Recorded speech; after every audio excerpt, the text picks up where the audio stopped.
में हम लोग बात करेंगे क्लास 11th एनसीईआरटी में एक्सरसाइज 1.5 के सॉल्यूशन की। बेटा प्रीवियस वीडियो में आप लोगों ने एक्सरसाइज 1.5 का इंट्रो पढ़ लिया था। बेसिकली अगर हम बात करें exercise 1.5 that is dependent on complement of a set. ठीक है, तो हम थोड़ा सा बेटा रिवाइज कर लेते हैं कि मान लो हमें कोई एक सेट दे रखा है ए, यानी कि थोड़ा सा मैं डेफिनेशन लिख देता हूँ। Let U is a universal set and A is its subset,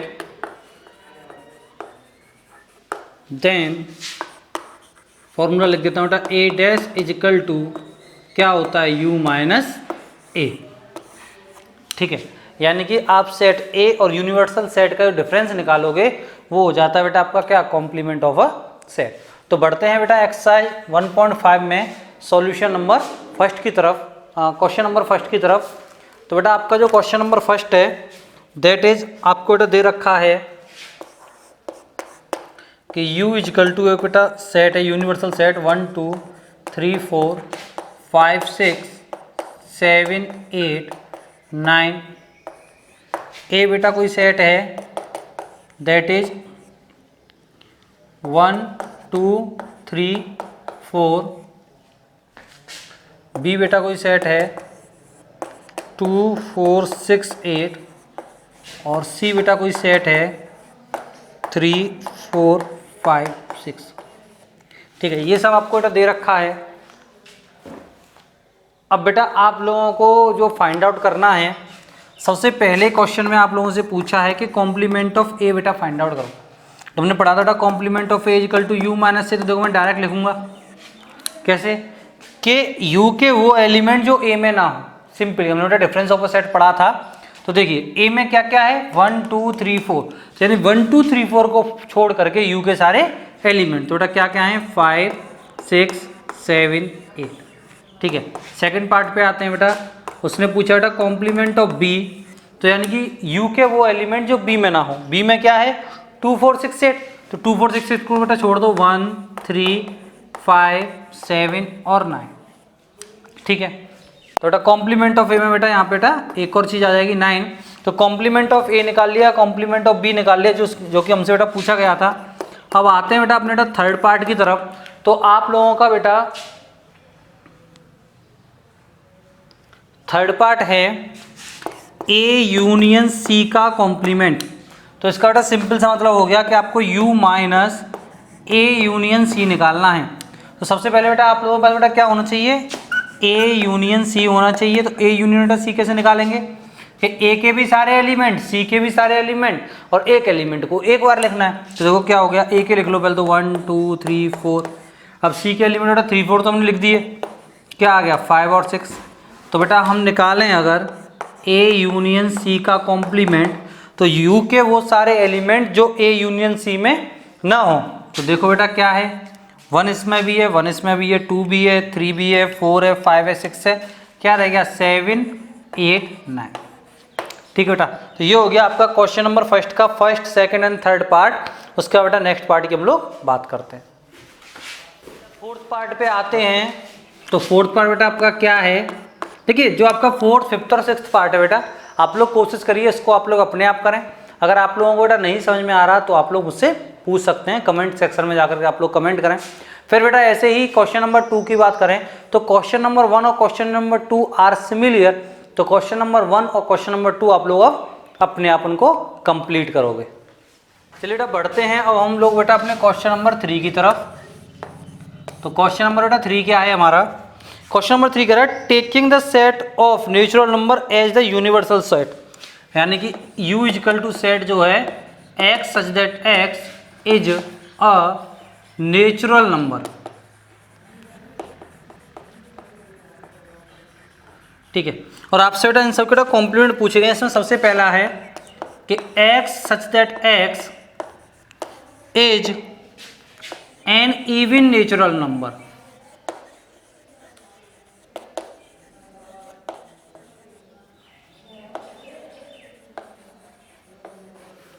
तो देखिए बेटा इसका बेटा कॉम्प्लीमेंट मान लो, मैंने मान लिया बेटा कोई एक सेट ए था, ए इक्वल टू एक सेट है x such that X is an even natural number.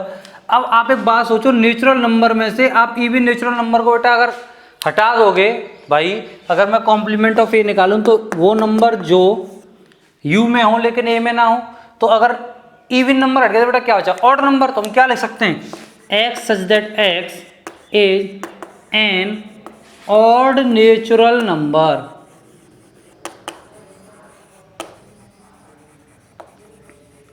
सही है कि नहीं बेटा? आई होप आपके समझ में आ गया होगा। दूसरा आते हैं बेटा, दूसरा हमसे बेटा क्या कह रहा है क्वेश्चन नंबर जो आपका इसका, यानी सेट बी मैंने मान लिया, set B is X such that X is an odd natural number. तो देखो बेटा जस्ट उसका उल्टा। अब आप एक बात सोचो कि आप नेचुरल नंबर में से ऑड नंबर्स को निकाल दोगे तो क्या बचेगा, इवन नंबर। तो हम इसको क्या लिख सकते हैं, complement of B is equal to X such that X is an even natural number. बढ़ते हैं बेटा अपने बेटा थर्ड पार्ट की तरफ। तो हमारा बेटा थर्ड पार्ट बेटा क्या कह रहा है, इसको मैंने बेटा सेट सी मान लिया है कि X such that X is a positive multiple of 3। तो देखिए बेटा हमें ऐसे नेचुरल नंबर लेने हैं जो मल्टीपल ना हो 3 के, ठीक है। तो इसको बेटा कैसे लिखोगे, तो आप ऐसे भी लिख सकते हो x such that X is a natural number which is not a multiple of 3, या फिर हम ऐसे भी लिख सकते हैं मैथमेटिकली और अच्छी तरह से लिखें कि X such that X belongs to N and X is not a multiple of 3। यानी कि x एक ऐसा नंबर है जो नेचुरल नंबर है और जो x है वो मल्टीपल नहीं है 3 का। चलिए बेटा उधर करा देता हूँ बेटा मैं बाकी। तो मान लीजिए आपका जो बेटा चौथा क्वेश्चन में दे रखा है d इज इक्वल टू, तो देखिए बेटा हमारा नेक्स्ट जो है d is equal to X such that x is a prime number. तो सोचो बेटा नेचुरल नंबर में से अगर हम लोग बेटा प्राइम नंबर निकाल दें बेटा कंपोजिट नंबर बचेंगे। तो d इक्वल टू क्या आ गया बेटा, x such that x is a composite number. अब यहाँ पे बेटा बच्चों पे गलती क्या होती है, बच्चे इसको बेटा यहीं पे छोड़ देते हैं, लेकिन हमें ऐसा नहीं करना। क्यों नहीं करना, क्योंकि हमें पता है कि जब हम प्राइम नंबर और कंपोजिट नंबर को काउंट करते हैं 2 से स्टार्ट होता है, 1 तो बचा, और 1 क्या है, एक नेचुरल नंबर है। तो हम इस बात को लिखेंगे and x is equal to 1। ठीक है बेटा, आई होप आपके समझ में आ गया होगा। नेक्स्ट पे बढ़ते हैं बेटा, हमारा फिफ्थ जो क्वेश्चन है that is e is equal to, मैंने सेट e मान लिया, x such that x is a natural number divisible by 3 and 5। x such that x is a natural number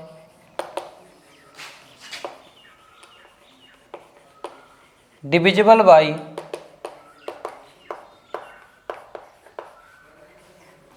3 and 5। यानी कि हमें बेटा सारे नेचुरल नंबर लेने हैं उन नंबर को छोड़ करके जो 3 और 5 से डिविजिबल हो रहे हैं। तो सिंपली बेटा क्या निकाल सकते हो, अच्छा ये कॉम्प्लीमेंट ऑफ डी होगा यहाँ पे बेटा कॉम्प्लीमेंट ऑफ सी होगा। तो ये हो गया E complement is equal to X such that X is, या X such that X belongs to N and X is not divisible by 3 and 5। ठीक है बेटा जी, बढ़ते हैं बेटा सिक्स्थ पार्ट की तरफ। तो हमारा बेटा सिक्स्थ पार्ट बेटा क्या कह रहा है इसमें कि x such that x is a perfect square, f is equal to x such that x is a perfect square.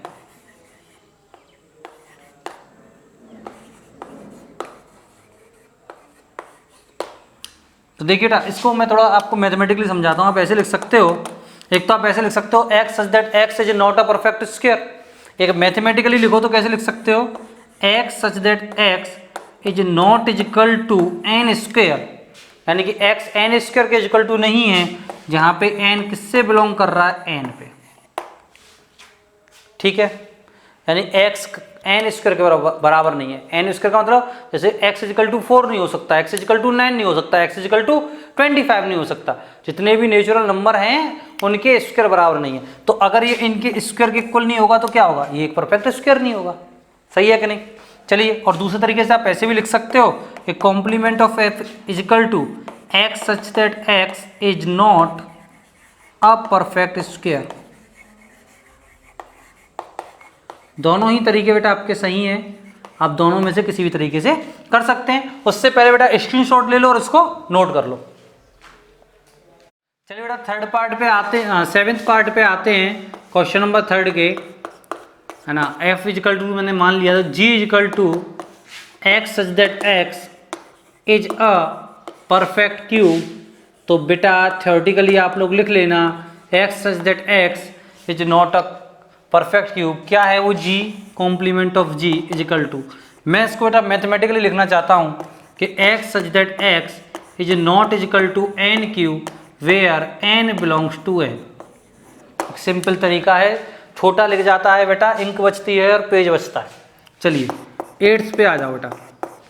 h is equal to हमें बेटा क्या दे रखा है, h is equal to x such that x plus 5 is equal to 8। तो सबसे पहले बेटा आपका काम क्या है, आपको इक्वेशन सॉल्व करनी है। तो सिंपली आप देखिए x प्लस 5 इजिकल टू अगर 8 है तो x इजिकल टू बेटा व्हाट यू गेट 3, और 8 माइनस 5 क्या हो गया 3। तो यहाँ से हमें x की वैल्यू मिल गई 3, यानी कि वो कहना चाह रहा है सारे नेचुरल नंबर हैं लेकिन 3 नहीं होना चाहिए। तो आप लिख सकते हो x such that x is a natural number and x not is equal to 3। लेकिन मैं मैथमेटिकली आप लोगों को बताऊंगा कैसे लिखेंगे इसको। तो h is equal to x such that x belongs to n and x is not is equal to 3, है कि नहीं बेटा। सिंपल तरीका, हमने बता दिया x सारे नेचुरल नंबर हैं 3 को छोड़ करके। भाई कॉम्प्लीमेंट हम कैसे निकालेंगे, कॉम्प्लीमेंट ऑफ h कैसे निकालेंगे, u माइनस h करके। u उन्होंने क्या दे रखा है, u क्या है, एक यूनिवर्सल सेट है। तो उसमें से अगर हम 3 को हटा देंगे तो हमारे पास क्या आएगा, सारे नेचुरल नंबर किसको, 3 को छोड़ करके। चलिए बेटा 9th पे चलते हैं। तो हमारा जो बेटा 9th क्वेश्चन है दैट इज i कोई एक सेट है, i is equal to x such that x 2x plus 5 is equal to 9। Same बेटा इसी की तरह, तो पहले इसको बेटा सोल्व कर लो कि 2x प्लस 5 इजिकल टू 9 यानी 2x is equal to what you get 4, x is equal to बेटा क्या आ गया 2। तो यहाँ से बेटा x की वैल्यू क्या नहीं होनी चाहिए 2। भाई जब इसका कॉम्प्लीमेंट निकालेंगे तो x की वैल्यू 2 नहीं होनी चाहिए। चलो लिखो बेटा मैथमेटिकली कि x such that x belongs to n and x is not is equal to बेटा 2। सही है कि नहीं। चलते हैं बेटा अपने नेक्स्ट पे, that your question number 9th हो गया। 10th पे आते हैं बेटा। क्वेश्चन नंबर बेटा 10th की तरफ बढ़ते हैं। क्वेश्चन नंबर 10 क्या कह रहा है कि x such that x is less than equal to, यानी x is greater than equal to 7। अब समझो ये आपके पास सेट है, j आ गया, यानी x की वैल्यू 7 से बड़ी है और 7 से इक्वल है। तो 7 से छोटे बेटा इसका कॉम्प्लीमेंट निकालें बेटा, कौन कौन से नंबर होगा नेचुरल नंबर, 1 2 3 4 5 6। सही है कि नहीं। ठीक है, बढ़ते हैं बेटा आगे नेक्स्ट की तरफ, that is question number 11 and last part of this question. This is x such that x belongs to n and 2x plus 1 is greater than 10। चलिए बेटा इसको सॉल्व करते हैं पहले हम। थोड़ा ग्रेटर देन को देखो सॉल्व करने के लिए वैसे तो आपके पास एक चैप्टर है ही, लेकिन आपको यहाँ क्वेश्चन करना है तो आप एक बात समझ लो कि ये एक तरह से आपके इक्वल टू के इक्वल, जैसे हम इक्वल टू को सॉल्व करते हैं ऐसे ही अभी इसको हम सॉल्व करेंगे। वैसे इसका एक अलग तरीका होता है, जैसे हमें 2x plus 1 is greater than 10 हमें सॉल्व करना है। तो एक काम करो, दोनों तरफ बेटा -1 बेटा माइनस कर दो। तो ये क्या आ गया 2x यानी x इज ग्रेटर देन 9/2, यानी कि x जो है वो 4.5 से बड़ा है। x की वैल्यू 4.5 से बड़ी है, यानी कि अगर हम नेचुरल नंबर लेंगे 4.5 से छोटे लेने, भाई कॉम्प्लीमेंट तभी तो निकलेगा। ये k इजिकल टू कोई सेट है तो complement of k is equal to 4, 4.5 से छोटे बेटा क्या होंगे 1 2 3 4। ये आ गया बेटा क्या कॉम्प्लीमेंट ऑफ a। ठीक है, तो इसी के साथ बेटा आपका क्वेश्चन नंबर 3 कंप्लीट होता है, इसको बेटा आप लोग नोट करें।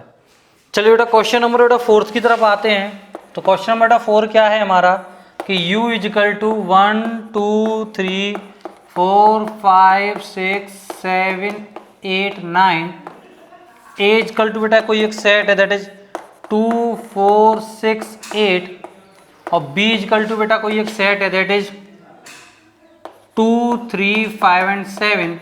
आपको बेटा वेरीफाई करवाया उसने, देखो डी मॉर्गन थ्योरम को बेटा वेरीफाई करवा रहा है कि a यूनियन b का whole dash is equal to a dash intersection b dash पढ़ा था बेटा आपने, ये डी मॉर्गन थ्योरम है।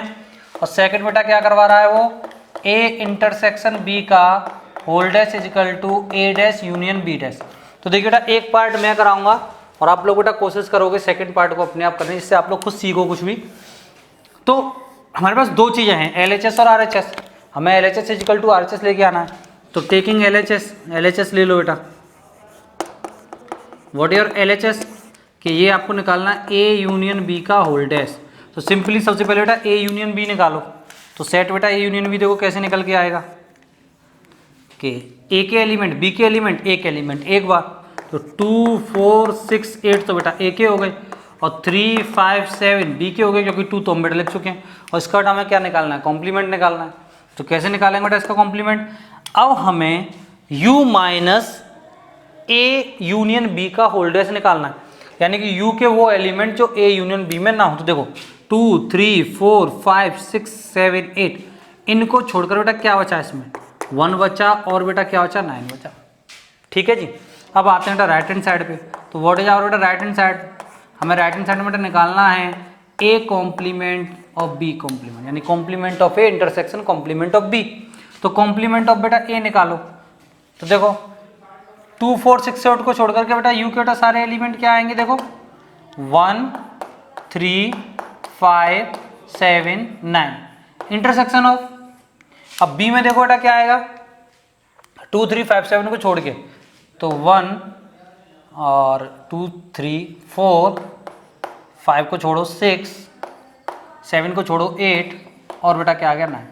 अब इनका बेटा इंटरसेक्शन जो दोनों में बेटा कॉमन हो, देखो 1 दोनों में है और 9 दोनों में है। तो आप लोग कह सकते हो कि LHS इजिकल टू RHS है and your D Morgan theorem is verified. ठीक है बेटा, सेकंड पार्ट आप लोग बेटा अपने आप करने की कोशिश करना। चलिए बेटा क्वेश्चन नंबर बेटा 5 की तरफ चलते हैं। तो क्वेश्चन नंबर 5 में बेटा आपको बेटा वेन डायग्राम बनाने हैं। तो 1 बाई 1 बेटा सारे क्वेश्चंस के मैं आप लोगों को बनवाता हूँ, सिखाता हूँ बनाते कैसे। आपको सबसे पहले जो पूछा गया आपसे बोला गया है कि A यूनियन B का कॉम्प्लीमेंट निकालो। ठीक है, उसके लिए बेटा वेन डायग्राम खींचो। सबसे पहले बेटा हमें पता है कि एक यूनिवर्सल सेट होता है, उसको हम U से रिप्रेजेंट करते हैं। अब उसका कोई सबसेट A था, उसी का एक सबसेट बेटा B था। ठीक है, तो ये सेट हो गया A और ये सेट बेटा क्या हो गया B। अब इसका पहले बेटा यूनियन निकालो। तो देखो इसका अगर बेटा हम यूनियन निकालें तो बेटा देखो ये वाला सेट होगा,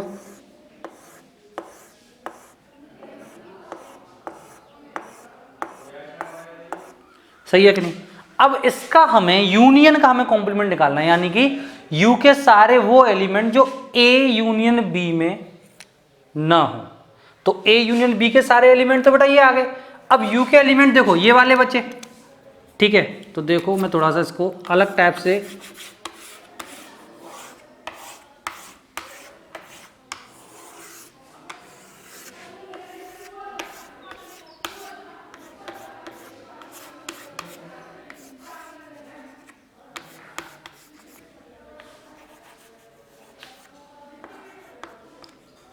ये जो बेटा आपका कलर इस टाइप का बेटा जो कलर हो रहा है ये वाला, तो ये बेटा किसको रिप्रेजेंट कर रहा है A यूनियन B के कॉम्प्लीमेंट का। हम कह सकते हैं कि अगर मैं यहाँ लिख दूँ थोड़ा सा जिससे आपको समझ में आ जाए कि A यूनियन B को बेटा क्या रिप्रेजेंट कर रहा है, इस तरीके से लाइन।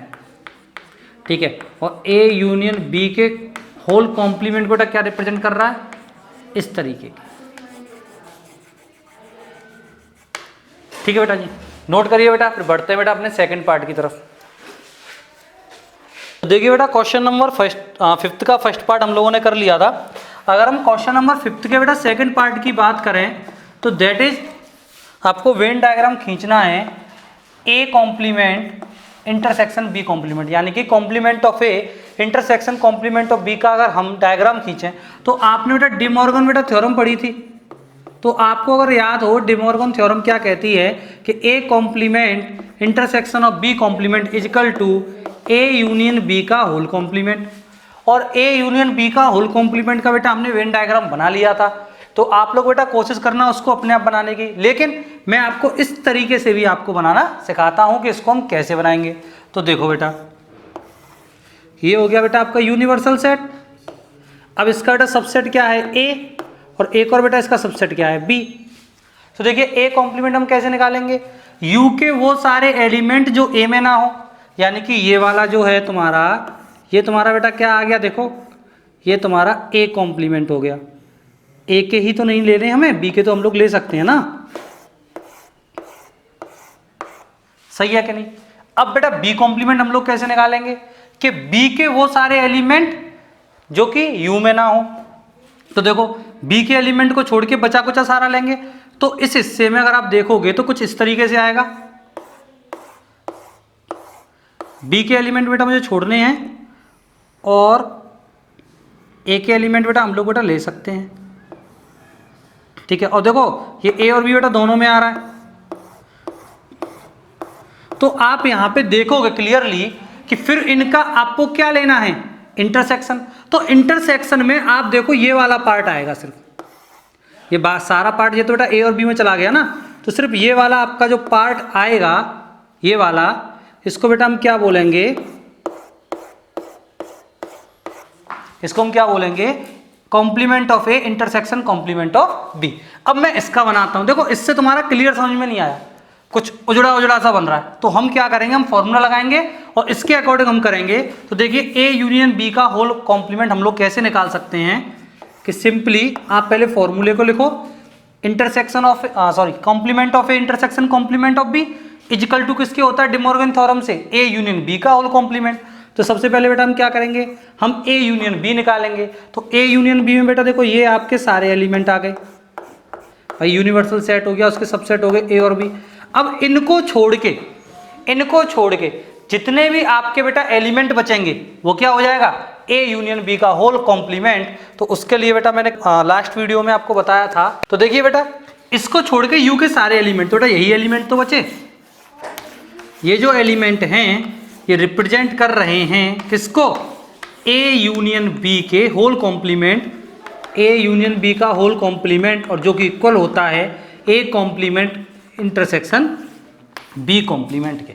तो यहाँ पे भी हमने देखा कि ये जो था, यानी इन दोनों को छोड़कर बचा हुआ जितना भी पार्ट था वो A complement intersection B complement को रिप्रेजेंट कर रहा था, और यहाँ पे भी ये A complement intersection B complement को रिप्रेजेंट कर रहा है। तो जब एग्जाम में करने की बात आएगी तो आप इस तरीके से नहीं करोगे भाई, टीचर कैसे समझेगा आपकी बात को, आप इस तरीके से रिप्रेजेंट करोगे और एक साइड में ये भी लिख दोगे कि इसका मतलब क्या है, इसका मतलब है ए यूनियन बी, और इस तरीके यानी डिब्बे में ऐसे करके, इस तरीके के डिब्बे का मतलब क्या है, ए यूनियन बी का होल कॉम्प्लीमेंट, और आप ऐसे भी लिख सकते हो ए कॉम्प्लीमेंट इंटरसेक्शन बी को। ठीक है, चलिए बढ़ते हैं बेटा अपने अब नेक्स्ट पार्ट की तरफ। चलिए बेटा नेक्स्ट पार्ट की तरफ बढ़ते हैं, दैट इज क्वेश्चन नंबर 3, ये है ए इंटरसेक्शन बी का होल कॉम्प्लीमेंट। तो देखिए पार्ट 3 और पार्ट 4 बेटा इसी से हो जाएगा। हमें पता है कि बाय डी मॉर्गन थ्योरम आप जानते हो कि ए इंटरसेक्शन बी का whole complement is equal to A complement union B complement. तो अगर मैं इसका बना दूं तो इसका भी बन जाएगा, बात एक ही है। इसी वजह से हमें बेटा डी मॉर्गन थ्योरम पढ़ाई गई है, हमने इसको बेटा वेरीफाई भी किया था क्वेश्चंस के अंदर। तो कैसे बनाएंगे देखो बेटा,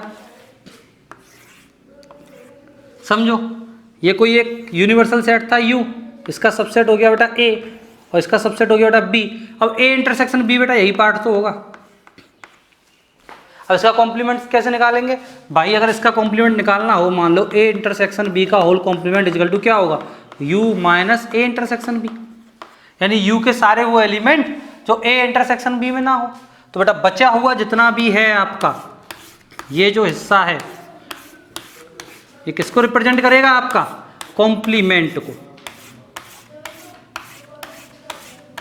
यानी कि अगर हम कहें कि हम इस तरीके से रिप्रेजेंट कर रहे हैं किसको, ए इंटरसेक्शन बी को, और हम इस तरीके से बेटा रिप्रेजेंट कर रहे हैं ए इंटरसेक्शन बी के होल कॉम्प्लीमेंट और complement of A union complement of B को।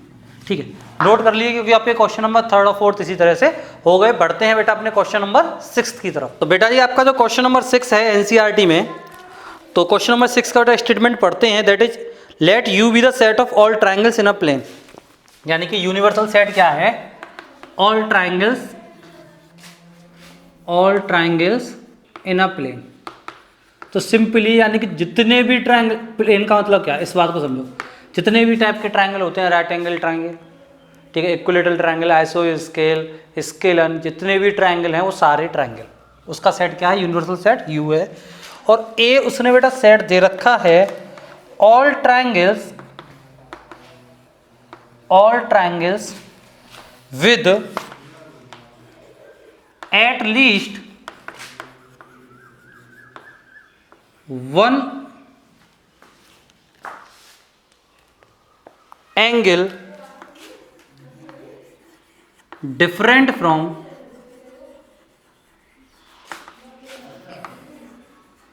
60 डिग्री।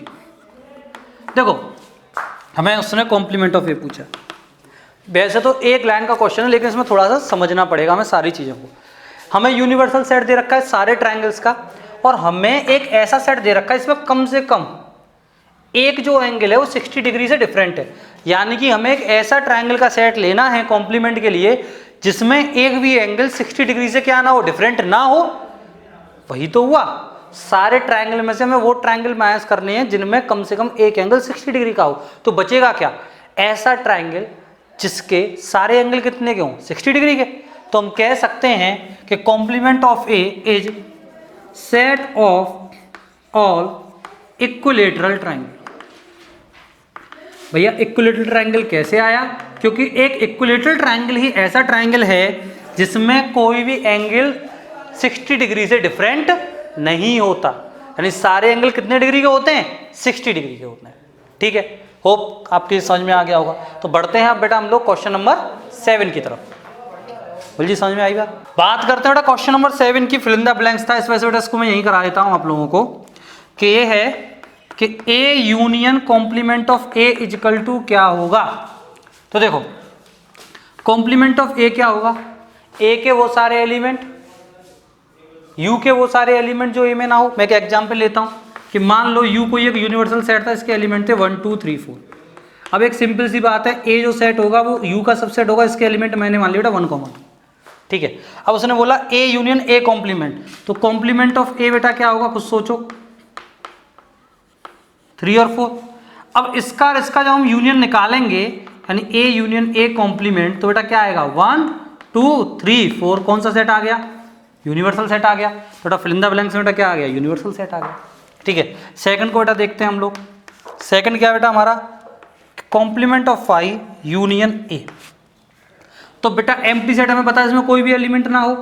अब उसका कॉम्प्लीमेंट क्या होगा, मैंने आपको पढ़ाया था कि यू का जो फाई का जो कॉम्प्लीमेंट होता है वो क्या होता है, यूनिवर्सल सेट होता है। भैया क्यों होता है, क्योंकि हमें यू के वो एलिमेंट लेने जो फाई में ना हो, और फाई में तो कुछ नहीं है, तो इसका कॉम्प्लीमेंट बेटा क्या हो गया, एक यूनिवर्सल सेट। अब यूनिवर्सल सेट का अगर हम क्या कहते हैं यूनियन निकालें सेट ए के साथ में, तो बेटा क्या निकल के आएगा हमारा यूनिवर्सल सेट। अच्छा बेटा इसमें बेटा इंटरसेक्शन है, इंटरसेक्शन है तो यहाँ पे बेटा क्या आएगा भाई, यूनियन यू का ए के साथ इंटरसेक्शन निकालेंगे तो क्या आएगा, यही तो आएगा। चलो बढ़ते हैं, वहां पे बेटा ध्यान देते रहो, जो मैंने आपको एग्जांपल दिया उससे आपके सारे फिल इन द ब्लैंक्स हो जाएंगे। उसने बोला ए इंटरसेक्शन ए कॉम्प्लीमेंट, तो देखो ए तो ये रहा, ए कॉम्प्लीमेंट ये रहा, तो इनमें कुछ बेटा मिल रहा है, नहीं मिल रहा, तो ये क्या होगा बेटा एम्प्टी सेट। फोर्थ पे आते हैं, तो फोर्थ बेटा क्या है, complement of U intersection A equal to हमें बेटा निकालना है। अब देखो सेट यू तो ये रहा, अब इसका बेटा कॉम्प्लीमेंट क्या आएगा, यू माइनस यू, और यू माइनस यू बेटा क्या होगा 5, तो इसका इंटरसेक्शन क्या होगा, सिंपली 5। तो इसी के साथ बेटा आपकी एक्सरसाइज 1.5 कंप्लीट होती है। अच्छे से एक्सरसाइज करिएगा। नेक्स्ट वीडियो में हम लोग बात करेंगे exercise 1.6 which of the one of the most important exercise इस चैप्टर की, क्योंकि वो आपके फ्यूचर में भी बहुत काम आने वाली है। तब तक बने रहिए SBS क्लासेस के साथ। Thank you.